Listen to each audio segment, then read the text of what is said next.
يا من له صبري وكل شكايتي وبقربه كم تنجلي أشجاني.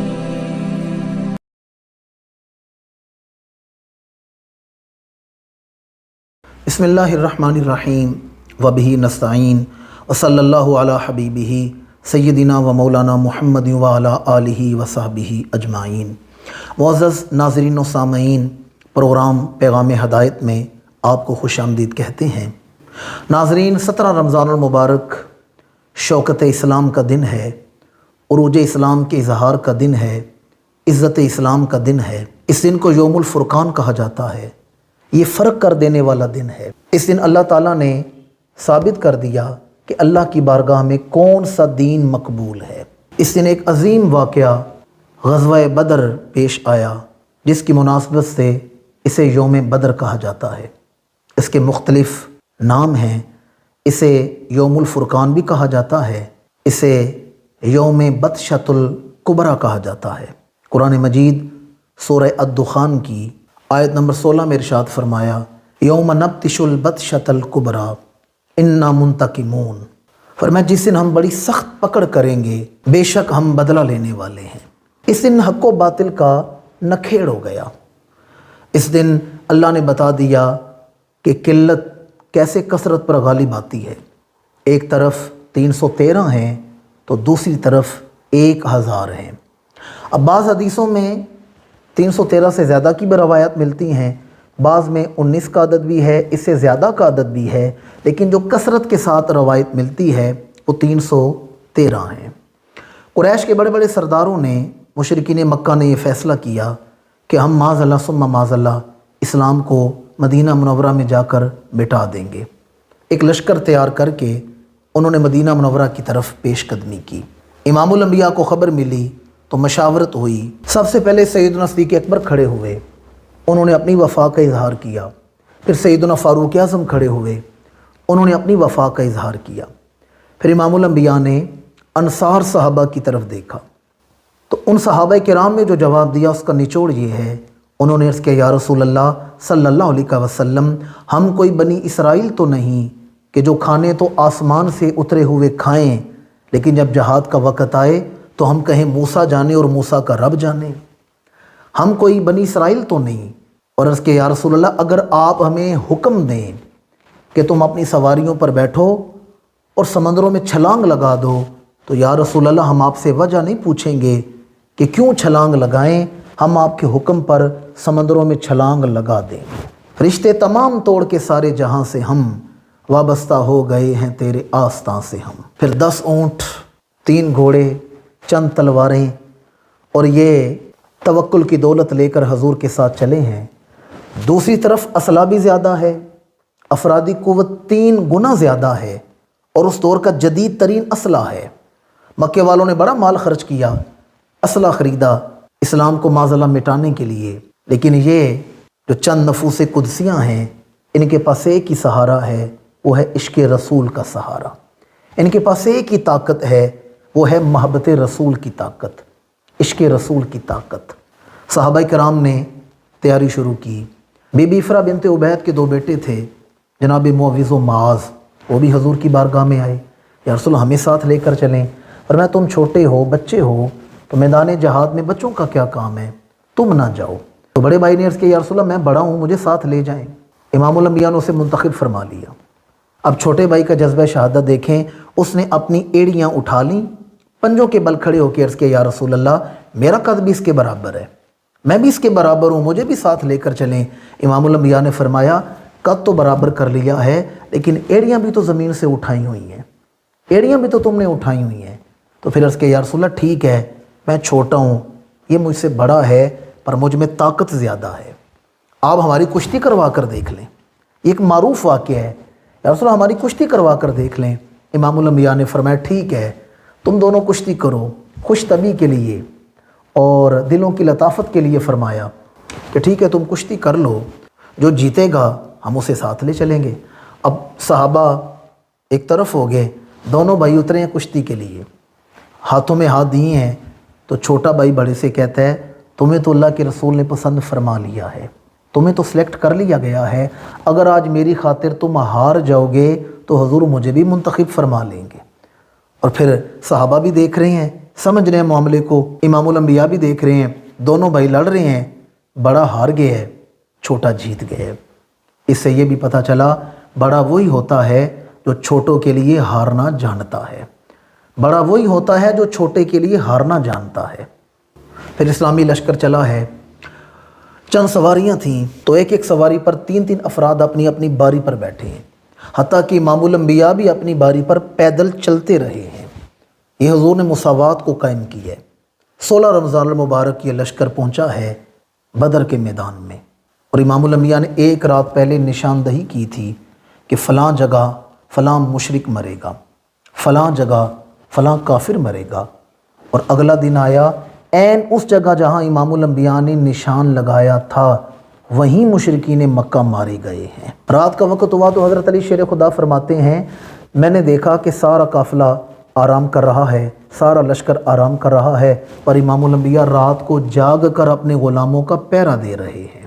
رات کو حضور جاگ کر غلاموں کا پہرا دے رہے ہیں۔ اگلی صبح ہوئی، لشکر صف آرا ہو رہے ہیں تو ابو جہل نے عمیر بن ابی وہب کو بھیجا، ایک جاسوس کو بھیجا جو عسکری طاقتوں کا مشاہدہ کرنا جانتا تھا، جو عسکری قوتوں کا مشاہدہ کرنا جانتا تھا، جنگ کے اسرار و رموز جانتا تھا۔ ابو جہل نے بھیجا، عمیر بن ابی وہب آیا، اس نے آ کر 313 کی تعداد دیکھی، صحابہ کرام کے خالی ہاتھ دیکھے۔ عمیر بن ابی وہب پھر دور سے چکر لگا کے آیا کہ کہیں کوئی فوج پیچھے تو نہیں چھپی ہوئی جو پیچھے سے دشمن پر حملہ آور ہونے کے لیے بیک پر رکھی ہو۔ جب وہ ساری پہاڑیاں اور درے پھر کر آیا، اب مشرکین مکہ بڑے متجسس ہیں کہ عمیر بن ابی وہب کیا مشاہدہ کر کے آیا ہے۔ تمام مشرکین بیٹھے ہیں، ابو جہل بھی بیٹھا ہے۔ پوچھا بتاؤ تم کیا دیکھ کر آئے ہو؟ اس عرب دور اندیش آدمی کے الفاظ سننے والے ہیں۔ اس نے کہا ابو جہل میں تمہارے دشمن کا مشاہدہ کر کے آیا ہوں، میں ان کی سواریاں بھی دیکھ کر آیا ہوں، میں ان کے خیمے بھی دیکھ کر آیا ہوں، میں ان کی تعداد بھی دیکھ کر آیا ہوں، میں ان کے خالی ہاتھ بھی دیکھ کر آیا ہوں، اور آخر میں کہنے لگا میں ان کی آنکھیں بھی دیکھ کر آیا ہوں، میں ان کی آنکھیں بھی دیکھ کر آیا ہوں۔ اگرچہ ان کے ہاتھوں میں تلواریں تو نہیں، پر ان کی آنکھوں میں مرنے کا جذبہ بڑا ہے، میں ان کی آنکھوں کا مشاہدہ کر کے آیا ہوں۔ کہنے لگا ابو جہل میرا مشاہدہ یہ بتاتا ہے کہ جو اونٹ مدینہ منورہ سے آئے ہیں لشکر کے ساتھ، جو اونٹ مدینہ سے آئے ہیں وہ اپنی پشتوں پر تمہاری موت اٹھا کر لائے ہیں۔ مدینہ منورہ سے آنے والے اونٹ اپنی پشتوں پر تمہاری موت اٹھا کر لائے ہیں۔ میرا مشورہ ہے ان سے جنگ نہ کرنا، یہ زندہ واپس جانے کے لیے آئے ہی نہیں ہیں، یہ آئے ہی مرنے کے لیے ہیں، یہ آئے ہی شہادت کے لیے ہیں، لہٰذا میرا مشورہ ہے ان سے جنگ نہ کرنا۔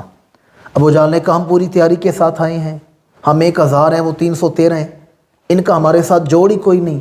تو عمیر بن ابی وہب نے کہا میرا مشورہ تھا تمہیں سمجھانا، وہ میں نے تمہیں مشورہ دے دیے، آگے تم جانو اور تمہارا کام جانو۔ جذبے آنکھوں سے پڑے جاتے ہیں، صحابہ کرام کے جذبے عمیر بن ابی وہب نے ایک عرب دور اندیش نے بیان کیے تھے۔ پھر جنگ شروع ہوئی تو مشرکین مکہ کی طرف سے 3 سرما نکلے، عتبہ، شیبہ اور ولید نکلے۔ انصار کی طرف سے پہلے 3 صحابہ نکلے، یا رسول اللہ ہم مہاجرین سے پہلے اپنی جوانیاں قربان کریں گے، ہم نے عقبہ کی گھاٹی پر جب آپ کی بیعت کی تھی تو وعدہ کیا تھا آپ مدینہ تشریف لائیں، ہم اپنی جان آپ کے قدموں پہ قربان کریں گے، یہ مہاجرین ہمارے مہمان ہیں، ہم پہلے اپنی جان قربان کریں گے۔ جب یہ تینوں انصار گئے تو مشرکین مکہ کا غرور دیکھیں، انہوں نے کہا واپس چلے جاؤ، کوئی ہمارے جوڑ کا لے کے آؤ، کوئی ہماری برابری کا لے کے آؤ، کوئی قریشی ہاشمی لے کر آؤ جو ہمارے جوڑ کا ہو۔ ان بکریاں چرانے والوں سے ہم لڑائی نہیں کریں گے، کوئی وہ لے کے آؤ جو جنگ کرنا جانتا ہو۔ تینوں انصار واپس آئے، یا رسول اللہ وہ یہ کہہ رہے ہیں کوئی ہمارے برابر کا کوئی قریشی ہاشمی آئے، تو امام الانبیاء نے فرمایا کم یا حمزہ، کم یا عبیدہ، کم یا علی۔ پھر حضور نے اپنے 3 شیر میدان میں اتارے ہیں، لڑائی ہوئی، حضرت علی نے حسب معمول ایک وار کیا ہے اور مد مقابل کا سر تن سے جدا کر دیا۔ جناب امیر حمزہ نے بھی ایک وار کی ہے اور دشمن کو واصل جہنم کر دی ہے۔ جناب عبیدہ کی کچھ دیر لڑائی ہوئی ہے کہ آپ کی پنڈلی زخمی ہوئی ہے، پھر حضرت علی آگے بڑھے ہیں تو آپ نے جناب عبیدہ کے مد مقابل کو بھی واصل جہنم کر دیے۔ جب انہوں نے اپنے سرماؤں کا یہ حال دیکھا تو انہوں نے یک بارگی حملہ کیا، یعنی پورا لشکر پورے لشکر سے ٹکرایا ہے۔ اس وقت مشرکین مکہ ابو جہل کے کہنے پر یہ نعرہ لگا رہے تھے، لنا عزا ولا عزا لکم، ہمارا عزا بت ہے جو ہماری مدد کرے گا، معاذ اللہ مسلمانوں تمہارا کوئی عزا نہیں جو تمہاری مدد کرے گا۔ جب صحابہ کرام نے یہ نعرہ سنا، امام الانبیاء کی طرف دیکھا تو پتہ امام الانبیاء نے کیا نعرہ عطا فرمایا؟ فرمایا اللہ مولانا ولا مولا لکم، اللہ ہمارا مولا ہے اور تمہارا کوئی مولا نہیں، کوئی مددگار نہیں جو تمہاری مدد کرے گا۔ پھر لڑائی شروع ہوئی، 313 چند تلواریں اور 1000 جدید اسلحہ سے لیس جب انہوں نے مسلمانوں پر حملہ کیا ہے، کفر غالب آنے لگے، اور جب جنگ انتہائی نازک شکل میں پہنچ گئی تو امام الانبیاء نے مصلی بچھا کر اللہ کریم کی بارگاہ سے جو دعا مانگی ہے، صبح قیامت تک مسلمان اس دعا کی برکت سے فیض یاب ہوتے رہیں گے، ہر میدان میں کامیاب ہوتے رہیں گے اس دعائے رسول کی برکت سے۔ مسلم شریف میں وہ دعا موجود ہے، امام الانبیاء نے دعا مانگی، اللہم انجز لی ما وعدتنی، اللہم آتی ما وعدتنی، اللہم ان تہلک ھذہ العصابہ من اہل الاسلام لا تعبد فی الارض۔ عرض کیا پروردگار یہ قریش تیرے نبی کو معاذ اللہ جھوٹا ثابت کرنے کے لیے آئے ہیں، پروردگار جو تو نے میرے ساتھ وعدہ کیا تھا وہ وعدہ پورا ہونے کا وقت آ گیا ہے، آج وہ وعدہ پورا کر دے اور آج بتا دے میں تیرا سچا رسول بن کے دنیا میں آیا ہوں۔ معزز ناظرین و سامعین، ہمارے آقا کریم کی 63 سالہ ظاہری حیات مبارکہ ہے، اور تمام سیرت مبارکہ اٹھا کر دیکھ لیں، ہر لمحہ عاجزی ہے، انکساری ہے، لیکن بدر کا ایک واحد ایسا لمحہ ہے جہاں ہمارے آقا کریم نے ناز کا اظہار کیا ہے۔ دیکھیں کبھی کبھی محبوب ناز بھی دکھاتے ہیں۔ 63 سالہ ظاہری حیات مبارکہ کا ایک یہ بدر کا لمحہ ہے جہاں ہمارے آقا کریم نے ناز کا اظہار کیا ہے۔ عرض کیا پروردگار اللہم ان تہلک ھذہ العصابہ من اہل الاسلام لا تعبد فی الارض، پروردگار اگر میرے یہ مٹھی بھر غلام آج مارے گئے تو قیامت تک زمین پر کوئی تیری عبادت کرنے والا نہیں رہے گا، لا تعبد فی الارض، کوئی تیری عبادت کرنے والا نہیں ہوگا۔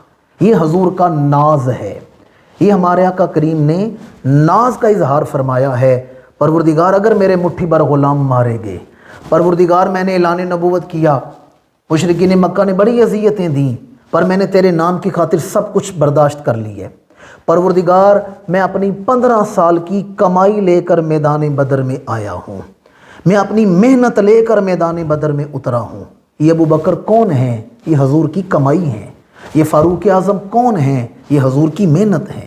یہ عثمان غنی کون ہیں؟ یہ حضور حیدر کرار کون ہیں؟ یہ طلحہ، سعد، سعید اور یہ زبیر یہ کون ہیں؟ یہ حضور کی کمائی ہیں، یہ حضور کی محنت ہیں۔ پروردگار میں اپنی 15 سال کی کمائی لے کر میدان بدر میں آیا ہوں، اگر آج میرے یہ مٹھی بھر غلام مارے گئے قیامت تک کوئی تیری عبادت کرنے والا نہیں بچے گا۔ اور پھر جب ہمارے آقا کریم روئے ہیں، اتنا روئے ہیں کہ حضور کے کاندھ مبارک سے چادر زمین پر گر گئی ہے، جناب صدیق اکبر آگے بڑھے اور پیچھے سے آ کر حضور کو اپنے کلاوے میں لے لیا، یوں اپنی باہوں میں لے لی ہے اور عرض کہ یا رسول اللہ اور نہ روئیں، ابو بکر سے آپ کا رونا دیکھا نہیں جا رہا، ابو بکر آپ کا رونا نہیں دیکھ پا رہا، آپ کا رب آپ کو مایوس نہیں کرے گا۔ ابھی یار غار قلب رسول کو تسکین دے رہے ہیں، اچانک امام الانبیاء نے فرمایا ابشر یا ابا بکر ھذا جبرائیل، فرمایا ابو بکر مبارک ہو، وہ جبریل آ گیا ہے، وہ جبریل اپنے ساتھ فرشتوں کو لے کر آ گیا ہے۔ پھر جبریل کے کہنے پر امام الانبیاء نے زمین سے مٹھی اٹھائی ہے، مٹی اٹھائی ہے مٹھی بھر کے اور یوں پھینکی ہے مشرکین مکہ کی طرف، شاہت الوجوہ فرما کر ایک آندھی چلی ہے، مشرکین مکہ کے قدم اکھڑ گئے ہیں اور پھر قلت کثرت پر غالب آ گئی ہے۔ یہ سارا دعائے رسول کا فیضان ہے۔ اقبال نے اسی کا ترجمہ کیا، فضائے بدر پیدا کر فرشتے تیری نصرت کو اتر سکتے ہیں گردوں سے کتار اندر کتار اب بھی۔ اقبال کہتا ہے آج بھی فرشتے آ سکتے ہیں، کوئی فضائے بدر تو پیدا کرے، کوئی بدری صحابہ کی طرح جذبہ تو لے کر آئے۔ پھر جناب عبد الرحمن بن عوف سے ان دو ننھے صحابہ بچوں نے پوچھا جناب معوذ و معاذ نے کہ چچا عبد الرحمن یہ بتائیں ابو جہل کون ہے؟ جناب عبد الرحمن بن عوف نے دیکھا چھوٹے چھوٹے بچے ہیں، پوچھ کیا رہے ہیں؟ کہا تم اس کا کیا کرو گے، اس کے گرد تو تلواروں کا پہرا ہے۔ ان دونوں بچوں نے جو جواب دیا، کسی شاعر نے اپنے شعر میں رقم کیا کہ قسم کھائی ہے مر جائیں گے یا ماریں گے ناری کو، سنا ہے گالیاں دیتا تھا وہ محبوب باری کو۔ پھر دونوں بھائی آگے بڑھے ہیں، ابو جہل کو زخمی کی ہے حصار توڑ کے، اور پھر جناب عبداللہ بن مسعود نے ابو جہل کا سر تن سے جدا کی ہے، اور جب وہ زمین پر پھینکے تو وہ لڑکنیاں کھاتا ہوا جا رہا تھا۔ کسی شاعر نے کیا خوب ترجمانی کی کہ جابروں کا نبی کے دیوانے توڑ پل میں غرور دیتے ہیں۔ واقع بدر حق و باطل کی پہچان کا دن، اس لیے اسے یوم الفرقان کہا جاتا ہے۔ یہ اللہ کی پکڑ کا دن ہے، اس لیے اسے یوم بطشۃ الکبریٰ کہا جاتا ہے۔ دعا گو ہوں کہ صحابہ بدر کی وفاؤں کا صدقہ اور بدر کی فتح کا صدقہ اللہ کریم اسلام کو عروج عطا فرمائے، اسلام کو رعب و دبدبہ عطا فرمائے، آمین ثم آمین۔ معزز ناظرین و سامعین، چلتے ہیں اپنے پروگرام کے دوسرے سیکشن کی طرف، سوال و جواب کی طرف۔ آپ ہمیں جو سوال بھیجتے ہیں اس فورم پر ہم اس کے جواب دیتے ہیں، تو چلتے ہیں آج کے سوال و جواب کی طرف۔ جی شاہ صاحب، رخصتی کے وقت دلہن کے سر پر قرآن رکھنے کی کیا حیثیت ہے؟ دیکھیں، آپ نے حیثیت پوچھی ہے تو نہ یہ فرض ہے، نہ واجب ہے، اور نہ ہی یہ سنت ہے۔ سنت اس لیے نہیں کہ اس دور میں تو قرآن مجید کتابی شکل میں موجود بھی نہیں تھا۔ کتابی شکل میں تو قرآن مجید ہمارے آقا کریم کے وصال مبارک کے بعد جمع کیا گیا ہے، تو یہ سنت بھی نہیں، لیکن ہم اسے ناجائز بھی نہیں کہہ سکتے۔ لیکن میں یہ کہتا ہوں کہ ہمیں قرآن مجید صرف رخصتی کے وقت ہی کیوں یاد آتا ہے؟ اس سے پہلے بھی شادی میں کتنے ایسے مرحلے ہیں جہاں ہمیں قرآن پر عمل کرنا چاہیے، کتنے ایسے مرحلات ہیں جہاں ہم قرآن مجید کی تعلیمات کو پس پشت ڈال کر بیٹی کو گھر سے الوداع کرتے ہیں۔ کتنے ایسے مرحلے ہیں، مثلا جب مہندی کے موقع پر عورتیں لہک لہک کر گانے گا رہی ہوتی ہیں اور نامحرم ان کی آوازیں سنتے ہیں، اس وقت ہمیں قرآن کیوں نہیں یاد آتا؟ یا جب بارات آتی ہے تو ہم اپنی بہنوں بیٹیوں کو دروازوں پر کھڑا کر دیتے ہیں نامحرموں کے استقبال کے لیے، وہ ننگے سر کھڑے ہو کر ان کے سر پر وہ پتیاں پھول پھینکتی ہیں، اس وقت ہمیں قرآن کیوں نہیں یاد آتا؟ جب گھر کی عورتیں مرد جو رشتوں میں ایک دوسرے کے نامحرم ہیں لیکن وہ اکٹھے ناچتے ہیں، اس وقت ہمیں قرآن کیوں نہیں یاد آتا؟ ہمیں قرآن صرف اور صرف رخصتی کے وقت یاد آتا ہے۔ میں یہ نہیں کہتا یہ کوئی حرام کام ہے یا ناجائز کام ہے، ٹھیک ہے قرآن مجید کی برکت ہے، لیکن ہماری دعوت فکر ہے قرآن مجید صرف رخصتی کے وقت ہی یاد نہ کریں، بلکہ جب بیٹی کی شادی کریں تو کم از کم اسے سورہ نور یا سورہ نساء کا ترجمہ پڑھا کر گھر سے الوداع کریں۔ بعض لوگ فخر سے کہتے ہیں جی بیٹی کی شادی کی ہے اور 5 لاکھ کا جہیز دے دی ہے، چنیور سے فرنیچر منگوا دی ہے، یورپ سے LCD منگوا دی ہے، اور اگر ان سے پوچھا جائے کہ آپ نے کیا اپنی بیٹی کو سورہ نساء کا یا سورہ نور کا ترجمہ پڑھایا ہے تو جواب نہ دارت، وہ خاموش ہو جاتے ہیں۔ اس لیے کم از کم اپنی بیٹی کو سورہ نور یا سورہ نساء کا ترجمہ پڑھا کر گھر سے الوداع کریں۔ اس پروگرام کی وساطت سے میں ایک حدیث مبارکہ بھی اپنی بہنوں بیٹیوں تک پہنچانا چاہوں گا۔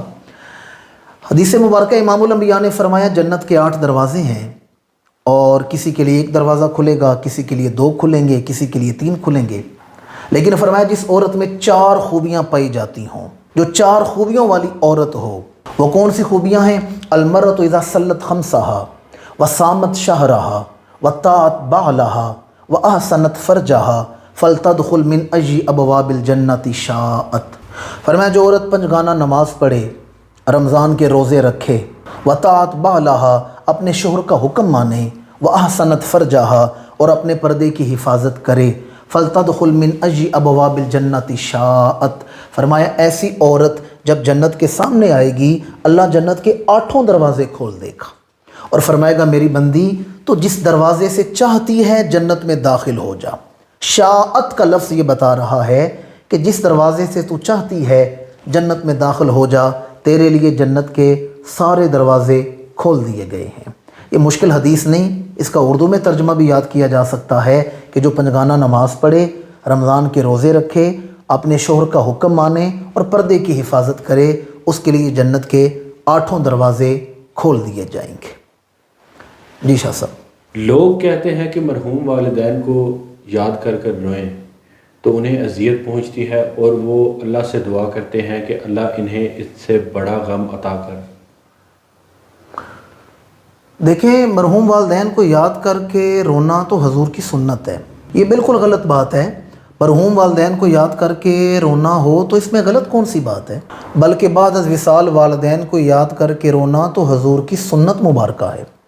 مسلم شریف کی حدیث ہے، صلح حدیبیہ سے واپسی پر ہمارے آقا کریم آئے ہیں ابوا شریف، سیدہ آمنہ کی قبر انور پر، اور 1400 صحابہ، وہ جو بیت رضوان والے صحابہ ہیں، وہ حضور کے ساتھ ہیں، اور حدیث کے الفاظ ہیں بقا و ابقا من حولہ، حضور قبر انور کے قریب جلوہ گر ہو کر خود بھی رو رہے ہیں اور 1400 صحابہ کو رلا بھی رہے ہیں، خود بھی رو رہے ہیں، صحابہ کو بھی رلا رہے ہیں۔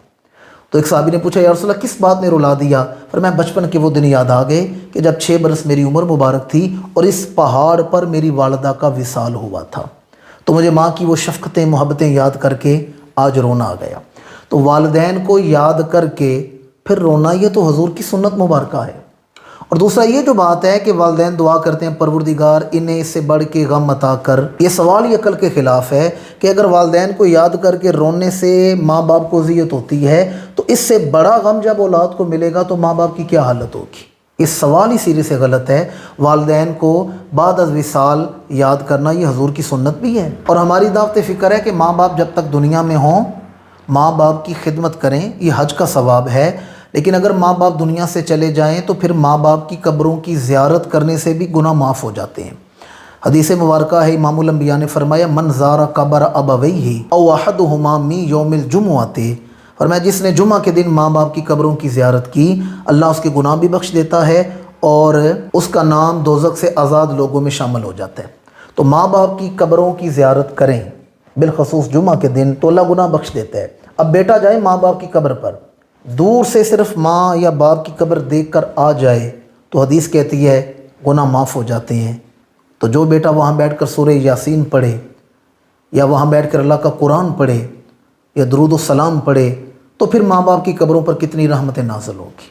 ماں باپ کو یاد کرنے سے یا بعد از وصال ماں باپ کی قبروں پر جانے سے ماں باپ بھی بخشے جا رہے ہیں، اولاد کو بھی فائدہ ہو رہا ہے۔ جی، جعلی ڈگری خرید کر نوکری کر لی جائے تو کیا اس کی تنخواہ جائز ہوگی؟ پہلی بات یہ ہے کہ جعلی ڈگری خریدنا ہی ناجائز ہے، گناہ والا کام ہے۔ اور دوسرا یہ ہے کہ اگر آپ جعلی ڈگری خرید کر جہاں کوئی نوکری کر رہے ہیں تو انہیں بھی دھوکہ دے رہے ہیں، تو دوسرا گناہ آ گیا، دھوکہ دہی کا گناہ۔ اب دیکھیں ایک چھوٹے سے عمل سے ہم کتنے گناہ کر رہے ہیں۔ پہلا تو ہم نے جعلی ڈگری خرید کر گناہ کیا، دوسرا ہم نے اس پر جو دھوکہ دیا ہے وہ گناہ کیا، یہ پرائیویٹ فرمز میں تو چل جاتی ہیں جعلی ڈگریاں۔ تیسرا ہم یہ گناہ کر رہے ہیں کہ ہم اس نوکری کے اہل نہیں تھے، لیکن جو اہل تھا آپ کی وجہ سے وہ بے روزگار ہے، جو اس سیٹ کا اہل تھا اس کی حق تلفی ہو رہی ہے۔ اور چوتھا گناہ یہ ہے کہ آپ چونکہ مطلوبہ صلاحیت اپنے اندر نہیں رکھتے تو آپ مطلوبہ رزلٹ نہیں دیں گے۔ تو تمام صورتوں میں یہ فعل حرام ہے، تمام صورتوں میں جعلی ڈگری خریدنا اور پھر کسی کو دھوکہ دے کر جعلی ڈگری دکھا کر نوکری کرنا اور پھر کسی اہل کا حق مارنا اور پھر مطلوبہ رزلٹ نہ دینا، تمام صورتوں میں یہ فعل حرام ہے۔ اللہ ہمیں اس سے بچنے کی توفیق عطا فرمائے۔ معزز ناظرین، اب آخر میں آج کا وظیفہ سماعت کریں۔ آج کا وظیفہ ہے یا اللہ یا باری۔ بکثرت پڑھنے والے کے تمام کام آسان ہو جاتے ہیں اور اللہ اسے بخشش عطا فرماتا ہے۔ یا اللہ یا باری۔ اور رات کے وقت بکثرت پڑھنے والے کے گناہ بخشے جاتے ہیں اور یہ کثرت کے ساتھ پڑھنے سے دل روشن اور منور ہو جاتے ہیں۔ اللہ تعالیٰ اس وظیفہ کی بیش از بیش برکات ہمیں عطا فرمائے۔ اسی کے ساتھ آج کے پروگرام کا وقت مکمل ہوتا ہے، ہمیں اجازت دیجیے۔ اللہ ہمارا حامی و ناصر ہو، اللہ پاکستان کا حامی و ناصر ہو۔ السلام علیکم ورحمۃ اللہ تعالیٰ وبرکاتہ۔